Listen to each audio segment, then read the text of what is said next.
Bonjour à tous et bienvenue dans la Debug Room. Au sommaire de cette émission, non, on arrête tout, on arrête tout. C'est pas possible. Il y a un gros problème. Je suis tout seul. Avec vous, bien sûr. Mais je suis tout seul. J'ai pas Teddy. Alors, je vais être transparent avec vous. C'est beaucoup à cause de moi. J'ai vraiment pas trouvé le temps de me dégager pour enregistrer la Debug Room avec Teddy. Et maintenant, c'est Teddy qui est occupé. Du coup, je l'enregistre tout seul. Comme ça, vous aurez votre dose de Debug Room. Donc on va se la faire rapide et courte, comme ça je serai pas trop ennuyeux, et on se retrouve dans 2 semaines pour une debug room comme d'habitude. Allez, on y va.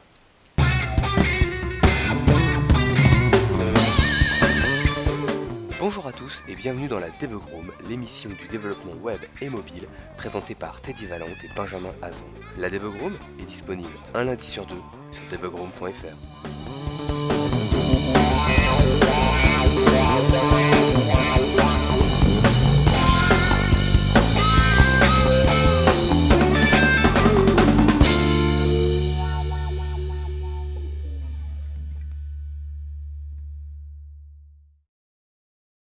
Et on continue avec la section veille. Gardez l'œil ouvert, c'est la section veille.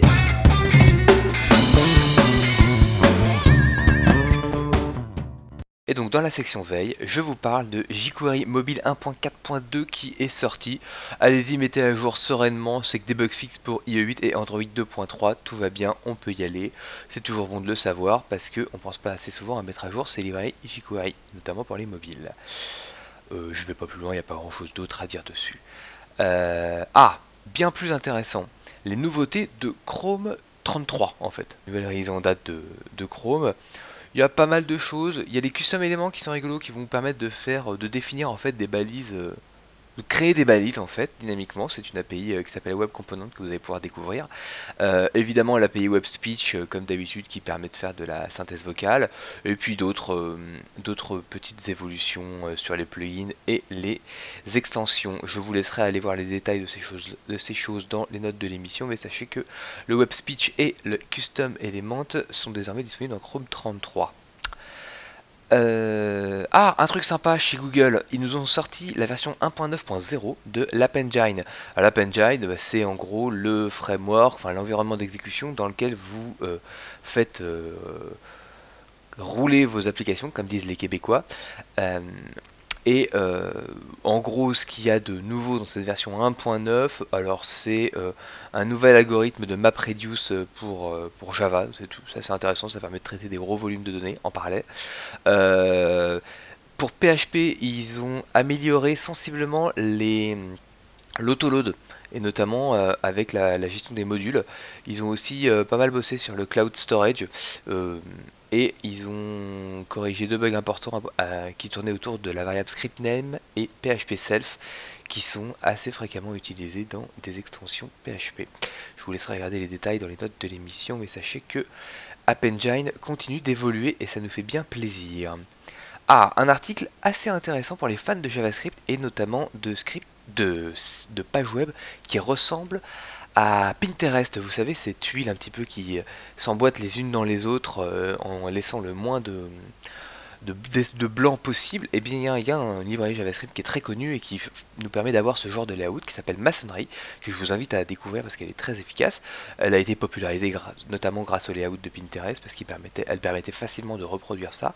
Et donc vous avez un article sur sitepond.com qui nous permet de comprendre un peu comment fonctionne le rendu avec cette librairie, comment ils organisent leurs blocs les uns dans les autres pour justement optimiser l'occupation de l'espace sur la page web. C'est extrêmement intéressant et ça fait toujours du bien de comprendre comment fonctionnent les scripts qu'on utilise assez régulièrement. Je vous invite donc à aller lire cet article. Alors, je vais être très honnête avec vous, maintenant on passe aux news de Teddy, donc je les connais pas bien, mais je vais quand même vous les balayer, parce que s'il a jugé bon de les mentionner, c'est qu'elles valent le coup. Je vais donc les passer rapidement dessus, parce que moi je les connais pas très très bien. Alors, Teddy nous propose de découvrir le planning des 6 prochains mois de HHVM. HHVM, rappelez-vous, c'est l'interpréteur PHP que développe Facebook, et qu'il utilise d'ailleurs sur ses propres serveurs pour faire tourner Facebook. Donc voilà, ils ont sur leur blog officiel, ils ont pondu la roadmap finalement des 6 prochains mois. Euh, et évidemment, il y a des améliorations de performance, ils vont augmenter la qualité de la doc et ils vont le rendre plus hackable. Donc j'imagine qu'ils vont le rendre encore plus, encore plus extensible, on pourra encore plus interagir avec lui. Si HHVM vous intéresse, allez voir parce que honnêtement, plus ça va, plus c'est prometteur. Et alors, un truc qui est encore plus prometteur avec HHVM, on continue dedans, c'est que coderuncode.com nous propose de nous montrer comment faire fonctionner Magento, dont on sait que c'est un gouffre de performance, avec HHVM, et ça marche plutôt bien, on a plutôt des résultats meilleurs qu'avec l'interpréteur PHP de base. Donc voilà, c'est vraiment un guide de comment installer HHVM avec évidemment un petit comparatif de performance à la fin, vous montrant que c'est bien plus performant avec HHVM que avec Apache2 et PHP FPM. En lisant rapidement, c'est 3 fois plus rapide avec HHVM, ce qui est quand même intéressant pour du Magento. Je ne sais pas si vous l'avez déjà essayé, mais on a toujours des problèmes de performance avec Magento. Et va nous parler de Ratchet.com, de plus précisément GoRatchet.com. GoRatchet.com, c'est un framework, c'est un peu fort, c'est un package dans lequel, allez, c'est un SDK, ouais, c'est plus proche de ça. C'est un SDK qui va nous permettre de développer rapidement des applications mobiles en HTML, CSS, JS. Attention, on ne parle pas d'applications natives, là, on parle bien de web apps qui vont du coup, grâce à ce HTML, ce CSS, ce JS, nous permettre d'avoir un rendu très proche de ce qu'on a l'habitude de trouver pour les mobiles, d'avoir donc un truc proche d'iOS, un truc proche d'Android, et pour le moment, il n'y a que ces deux rendus-là qui ont l'air d'être supportés, et aussi avec les animations, les comportements, les éléments d'interface utilisateur, voilà, auxquels on a l'habitude qu'on a l'habitude de croiser sur ces différentes plateformes, mais ce ne sont toujours pas des applications que vous allez pouvoir soumettre sur le store, à moins de les emballer dans une application native. Une initiative pour une nouvelle forme de soumission des formulaires en JSON. Alors, c'est visiblement une norme W3C qui est en cours de rédaction, qui est en unofficial draft. Aucune idée de ce que ça veut dire. Ce que ça propose basiquement, c'est de vous envoyer, en passant juste un paramètre anktype égale application/json, au lieu de vous envoyer les paramètres en poste du formulaire, ça vous les envoie en JSON. Je trouve pas ça inintéressant parce qu'effectivement, quand tu es en Node.js ou sur des choses qui disent assez facilement du JSON, ouais, je trouve ça vraiment cool. Du coup, belle initiative. Évidemment, ce genre d'éléments, soit il faut une librairie JavaScript qui prend le pas sur le comportement natif du formulaire, soit que ce soit implémenté dans les navigateurs. On n'y est pas encore, mais on vous tiendra informé. Apple qui a publié un guide pour nous expliquer comment coder de manière sécurisée sur son device. C'est un PDF assez fourni qui rentre vraiment, mais genre vraiment dans les détails. Il vous explique comment identifier les comment identifier les buffers overflow dans les crash logs. Donc c'est limite des trucs assembler, etc. Donc c'est assez précis, c'est un peu détaillé, faut pas avoir peur du code, faut savoir que voilà, quand on fait de l'Objective-C chez Apple, on est quand même assez proche de la machine, donc c'est assez courant qu'on se retrouve avec des logs ou des crash reports qui soient avec des adresses mémoire en adresse machine. Donc effectivement, c'est pas forcément évident à lire pour tout le monde, mais grâce à ce petit... Non, alors je peux pas dire petit, je suis désolé les gars. Ça fait plus de 100 pages. Je peux pas dire qu'il est petit, il fait 120 pages. Mais à ce guide complet et fourni, vous allez pouvoir en savoir un peu plus sur les failles de sécurité que vous pouvez produire sur vos applications sous iOS. Teddy voulait également vous parler de Chrome 34 qui va nous régler deux problèmes assez intéressants qui sont la gestion des images responsives, hein. Vous savez que voilà, quand on fait du responsive web design, à moins de foutre des plugins, à moins de foutre des librairies JavaScript, les images on les resize en CSS, mais c'est toujours l'image pleine page qui est l'image pleine dimension qui est envoyée. Résultat, en termes de performance de réseau, on n'est pas forcément au niveau, et on sait bien que c'est quand même les médias qui prennent le plus de place. Donc ils vont gérer, va y avoir un attribut HTML pour gérer les images responsives, et je vous le lis tel que c'est écrit, ils vont dépréfixer l'API Web Audio. J'ai aucune idée de ce que ça veut dire, mais si ça vous évoque quelque chose, n'hésitez pas à aller lire l'article à ce sujet. Le projet Node-in Node.js dans la JVM. Alors bon, ça c'est pas mal puisque c'est un moyen d'utiliser Node.js grâce sur des environnements qui font tourner la JVM. Donc la JVM c'est la virtual machine de Java. Donc c'est très bien, c'est une très bonne initiative parce qu'on a quand même plus facilement notamment dans des grandes entreprises, des environnements Java, et ça nous permet du coup d'utiliser Node.js sur des environnements qui font tourner du Java, et donc nos chers administrateurs système seront ravis de voir un bon vieux Java qu'ils maîtrisent bien. Vous pouvez tester en live dès maintenant la nouvelle norme ECMAScript 6. Ouf, j'ai réussi à le prononcer. C'est grâce à à un équivalent à un JS Fiddle, sauf que là c'est un ES6 Fiddle.net qui vous permet justement de tester l'ECMAScript 6 qui est la nouvelle norme de la future version majeure de JavaScript. La console d'ailleurs est assez sympa à manipuler, c'est vraiment agréable à faire. Et je vous invite à l'essayer. Évidemment, comme on pouvait s'y attendre, Teddy fait pas les choses à moitié. Il nous propose un article qui nous explique un walkthrough, c'est-à-dire un guide pas à pas pour réécrire ces web apps en ECMAScript 6. Donc voilà, si vous voulez avoir un exemple réel de comment utiliser ECMAScript 6 dans une application classique, hein, parce que là c'est une to-do list, et bien allez lire cet article qui vous permettra de découvrir dans un contexte réel ECMAScript 6. Et c'est tout pour la section veille, j'ai fait très vite et on passe au dossier. Assez rigolé, c'est le dossier.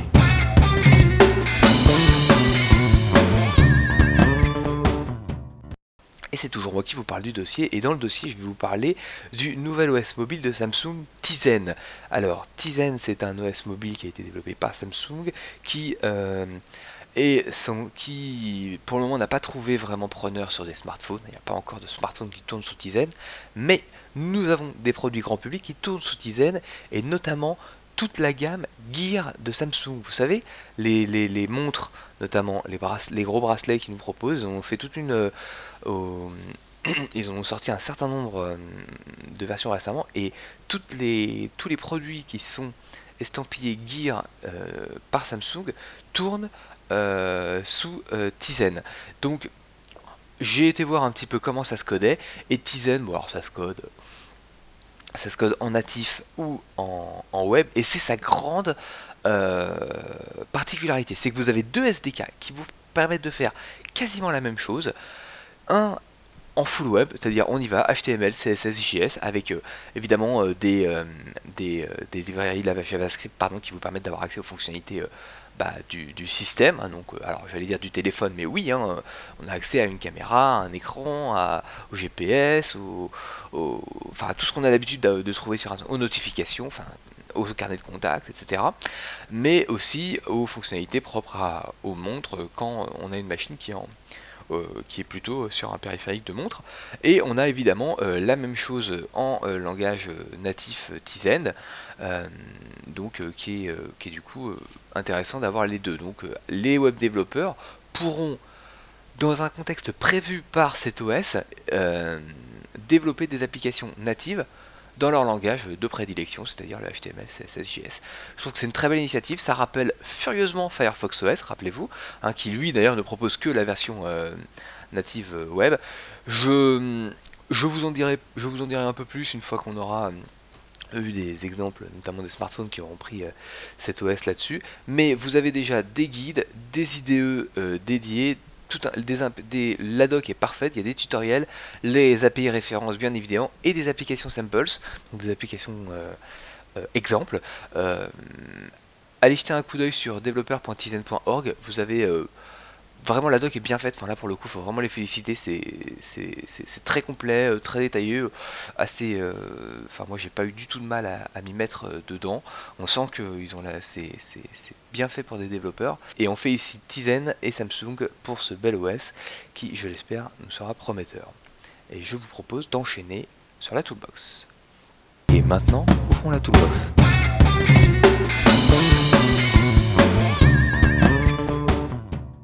Et dans la toolbox, Teddy voulait vous parler des IDE en ligne. Alors, il a trouvé un article qui nous permet de faire un comparatif assez simple des principaux IDE. Alors attention, là lui, il en parle dans le contexte du fait que la personne en question tentait de simuler un passage vers un Chromebook comme machine principale. Donc du coup, évidemment, pour coder, comme il fallait bien utiliser un IDE, et donc le plus efficace pour lui, c'était d'utiliser des IDE en ligne. Donc il nous parle de Shift Edit, qui est a priori un IDE très simple, très léger, vraiment style minimaliste, de Cloud IDE qui lui pour le coup prend en charge beaucoup de langages, HTML, CSS, XML, JavaScript, Groovy, Java, JSP, Ruby, PHP. Autrement dit, il n'y a vraiment pas de manque en termes de couverture de langage, c'est bien couvert. Alors évidemment, il n'y a pas le langage mobile pour le moment, il y a Java quand même, mais il n'y a pas d'Objective-C, mais en même temps, aller coder une application iOS avec autre chose qu'Xcode. Euh, donc voilà, qui nous présente. Honnêtement, c'est pas ultra joli, mais c'est vraiment complet. Donc on peut être content pour lui. Et alors voilà, on parlait justement de coder des trucs en Objective-C. Et ben le voilà, SourceLair nous propose de faire du C, du C++, de l'Objective-C, du Fortran et du JavaScript, du PHP. Bon, après les classiques. Mais là pour le coup, ouais, un peu rudimentaire comme rendu. Il y a des vidéos à chaque fois qui les présentent. Alors Cloud9, il me semble que c'est un des plus connus. Alors moi j'en ai déjà pas mal entendu parler. Voilà, parce qu'elle a vraiment une très belle interface utilisateur. C'est d'ailleurs probablement pour ça hein, qu'il est très connu. Et il ne manque pas non plus de fonctionnalités, de langage qu'il sait interpréter et colorer. Donc vraiment probablement un des leaders. Et Code Anywhere voilà, qui a une promesse toute simple, venez coder n'importe où à partir du moment où vous êtes connecté. Il propose également un petit client FTP, ce qui est le cas de certains autres utilisateurs. Bref, sa conclusion est de dire les IDE en ligne vraiment sont prometteurs, mais je suis assez d'accord avec lui quand l'article conclut en disant je me vois pas abandonner mon MacBook Pro, mon processeur Core i7 et mon SSD. Je partage son avis, même si nous gardons sous notre radar de débugger les IDE en ligne, parce que malgré tout, quand on veut faire du pair programming, et ça on l'a fait plusieurs fois avec Teddy, c'est quand même vachement pratique de voir qui est en train d'éditer quoi quand on travaille typiquement sur les mêmes fichiers sans avoir à faire des commits, etc. C'est assez intéressant comme mode de travail et ça donne des résultats, ça donne des bons résultats. Donc voilà, et c'est à garder sous votre radar et n'hésitez pas à aller lire l'article si vous souhaitez les découvrir. Ces 5 IDE en ligne qui ont été présentés par cet article que je vous invite à découvrir. On passe à la zone 404. En avant dans la zone 404.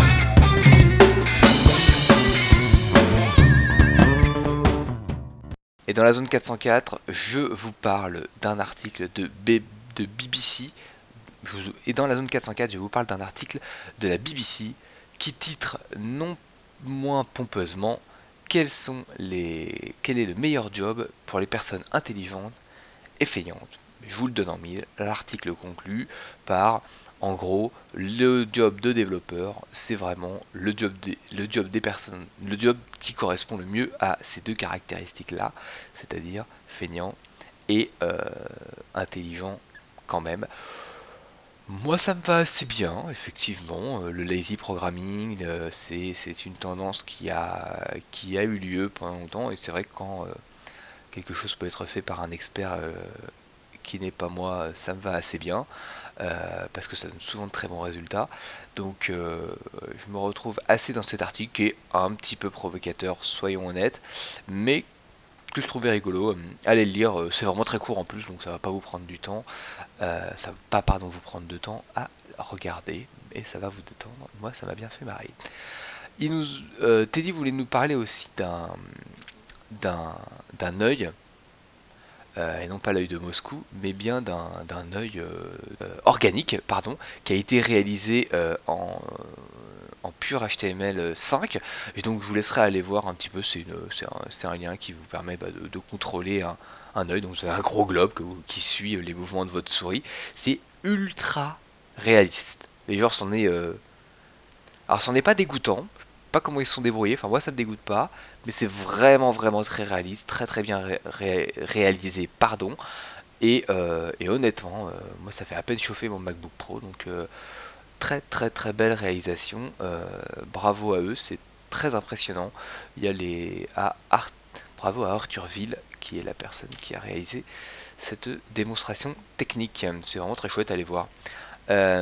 Et alors, il nous propose pour terminer de faire un petit peu d'histoire de MySQL en allant voir le site de databasefriends.co qui finalement nous retrace assez simplement l'histoire de MySQL. Donc depuis la première livraison, donc en mai 95, jusqu'à aujourd'hui, en passant par les premiers procès, les premiers revenus récurrents qui sont arrivés, le rachat d'Oracle, etc. Donc je vous laisse le regarder si vous utilisez MySQL. Moi je l'ai parcouru. Bah, ça m'a fait plaisir de voir tout le chemin parcouru par cette petite base de données que je côtoie dans mon quotidien de développeur. Et bien écoutez, on va finir en beauté par un site quakejs.com qui vous permet, pas plus pas moins, que de jouer à Quake 3 dans votre navigateur. Faites-vous plaisir, c'est vraiment cool, et c'est bien sympa de voir revivre ce formidable jeu dans son navigateur. Et bien voilà, nous sommes arrivés au terme de cette émission. J'ai été rapide pour pas être ennuyeux. Vous pouvez donc me retrouver sur Twitter @benjaminhazan ou sur mon site internet benjaminhazan.com. Si j'ai dit des bêtises ou des choses intelligentes, n'hésitez pas à continuer le débat, soit sur Twitter, soit dans les commentaires de cette émission. Je vous remercie de m'avoir suivi et à très bientôt.